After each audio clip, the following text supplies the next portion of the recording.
হবিগঞ্জের লস্করপুর ইউনিয়নের কালীগঞ্জে বাঁধ ভেঙে লোকালয়ে পানি প্রবেশ করছে। নতুন করে প্লাবিত হচ্ছে আশেপাশের গ্রামগুলো।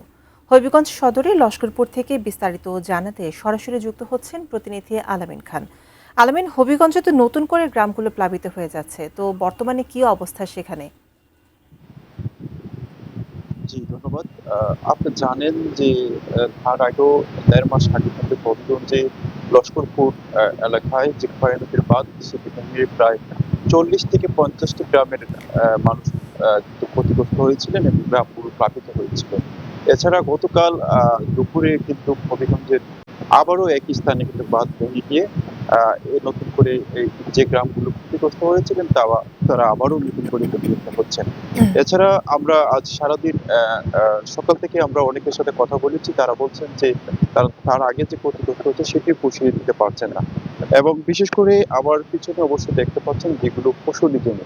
এগুলো আসলে তারা কিছুদিন আগে রোপণ করেছিলেন। যে এখানে আলু, সবজি বিভিন্ন ধরনের সবজি রয়েছে সেগুলো কিন্তু নষ্ট হয়ে গিয়েছে। কারণ আপনি বলে রাখি যে হবিগঞ্জের যে বাঁধটি ভেঙেছিল ১.৫ মাস আগে সেটি কিন্তু মেরামত করার জন্য ৮২ লাখ টাকার ব্যয়ে কাজটি চলমান রয়েছে। তবে চলমান অবস্থায় কিন্তু আবার গতকালকে কিন্তু খয়া নদীর পানি কিন্তু বিপদসীমার উপরে ছিল। সে কারণে কিন্তু এই বাঁধটি ভেঙে গিয়েছে। তবে এই এলাকার মানুষ বলছে যে এখানে যে পানি উন্নয়ন বোর্ড বা যারা এখানে কর্মরত যারা দায়িত্বে রয়েছেন বাঁধটি বাঁধার তাদের অবহেলার কারণে কিন্তু আসলে তারা এই ক্ষতিগ্রস্তের মধ্যে পড়েছেন।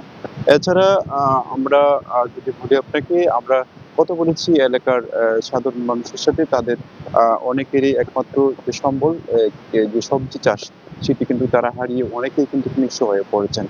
এছাড়াও তার আগে যে বাঁধটি ভেঙেছিল এখন পর্যন্ত তারা কিন্তু সরকারি সহযোগিতা যারা প্রকৃত তারা পাননি এমনটি তাদের অভিযোগ।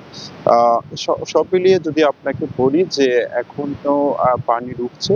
তবে ক্ষয় নদীর পানি কিন্তু আজ বিপদসীমার নিচে রয়েছে যেহেতু বাঁধ ভাঙা সে কারণে কিন্তু আসলে অ্যা আ প্রতি মিনিটে পানি ঢুকছে এবং কোথাও না কোথাও গ্রামগুলো আসলে প্লাবিত হচ্ছে। সব মিলিয়ে যদি বলি যে এখন পর্যন্ত গ্রামগুলো প্লাবিতই হচ্ছে এবং কারো ফিশারি যে মৎস্য খামারিরা রয়েছেন তাদেরও অনেক ক্ষতি হচ্ছে। তবে এখনো যে বাঁধের ভান সেটি কিন্তু আ কাজের কাজ চলমান রয়েছে। তো এই ছিল অভিজ্ঞতা থেকে আমার কাছে সর্বশেষ।